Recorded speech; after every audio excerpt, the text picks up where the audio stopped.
May I take this opportunity now to invite His Excellency Honorable GACHAGUA to make his remarks.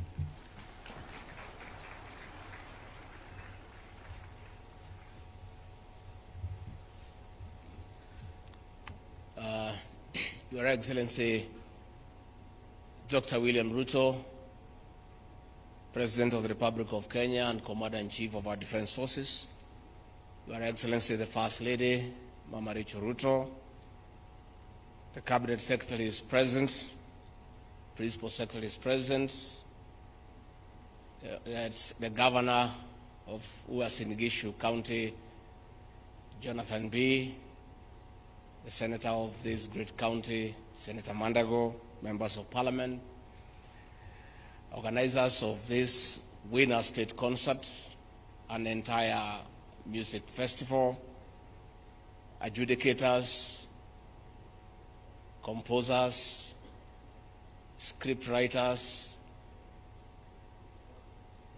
and the creative artists in this hall. Good afternoon. God is good, and all the time. Nisalimieni kwa hewa Bwana Yesu asifiwe.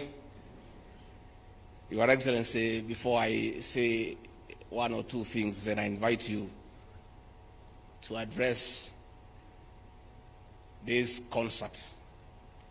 Let me take this opportunity first to acknowledge the leaders present here, because it's important that the participants know that the leadership of this country is here to witness the performances that have been exhibited here.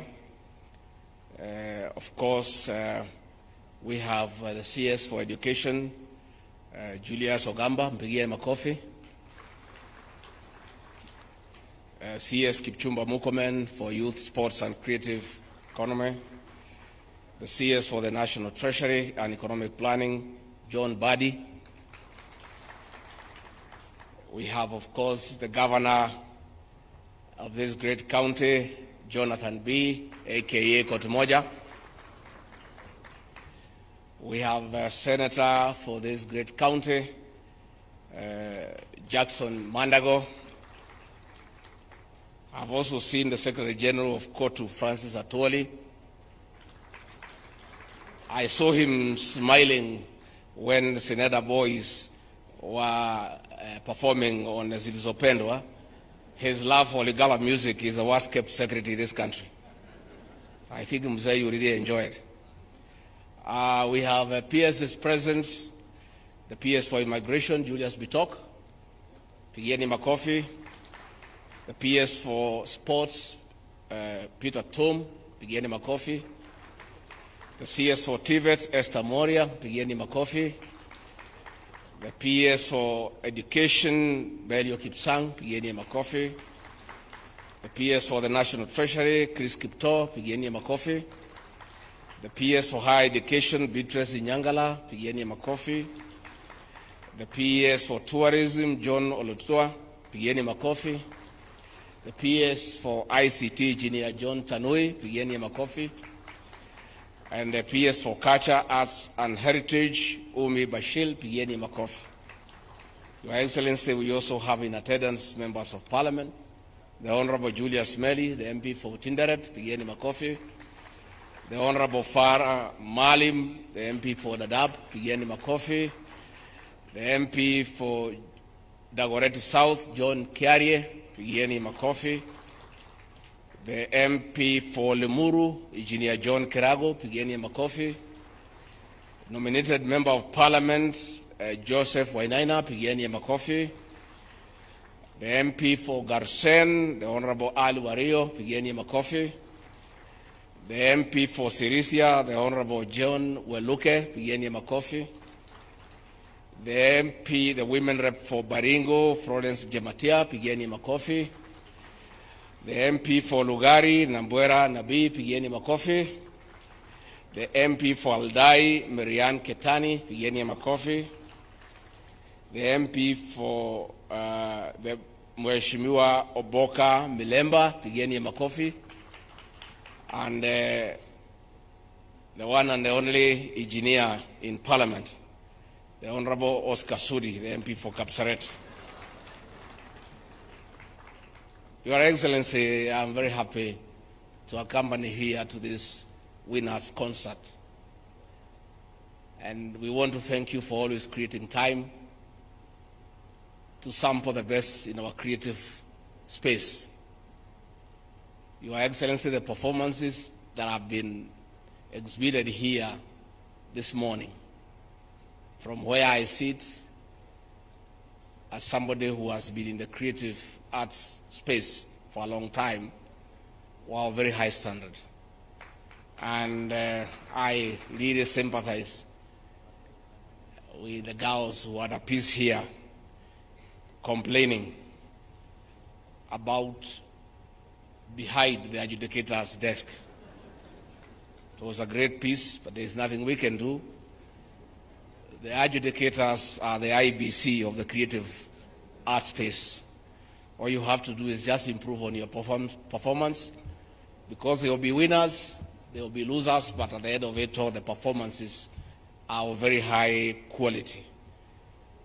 Your Excellency, what the young people have exhibited here today pricks the conscience of the nation. Our young people are able to talk to us in a very strong manner. And I reflect back, there was a debate in the 80s about creative arts.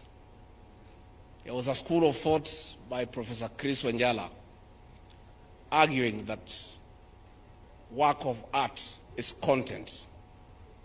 And another school of thought by Professor Henry Dangasi arguing that work of art is form.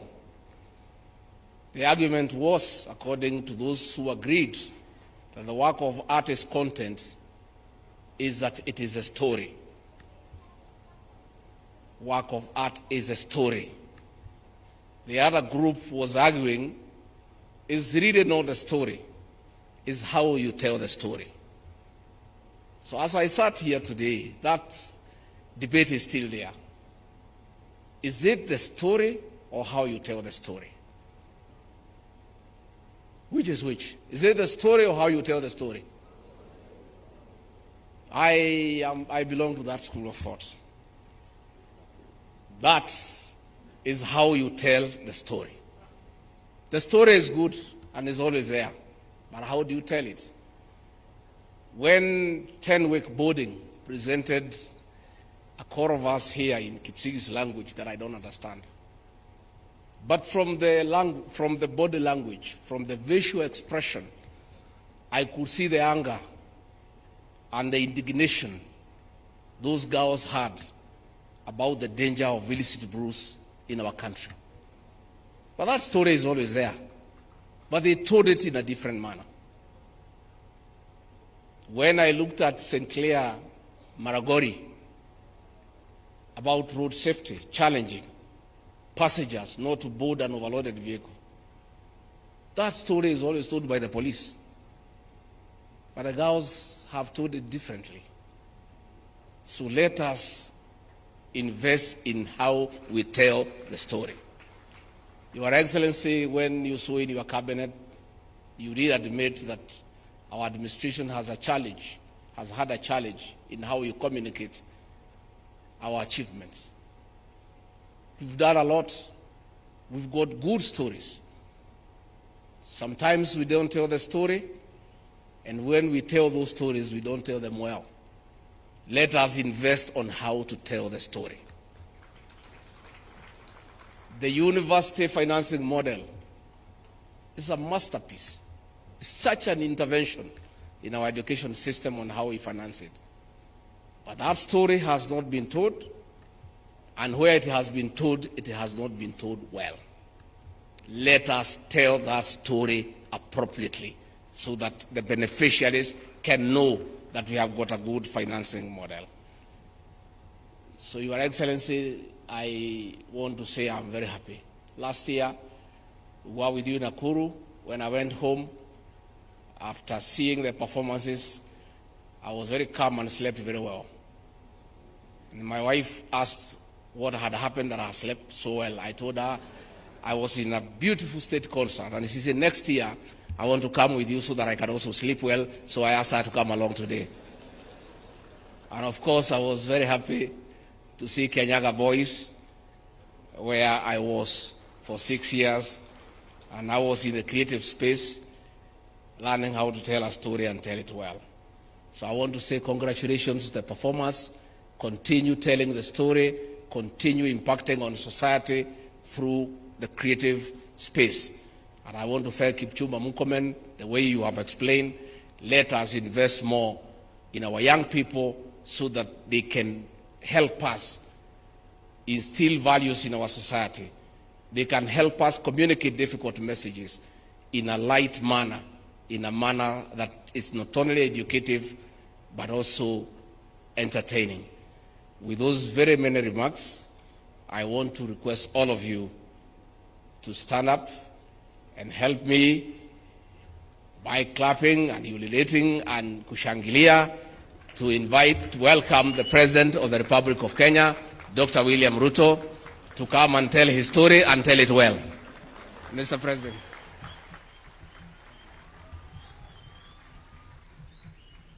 Thank you very much. Please, let's take our seats. Asanteni sana.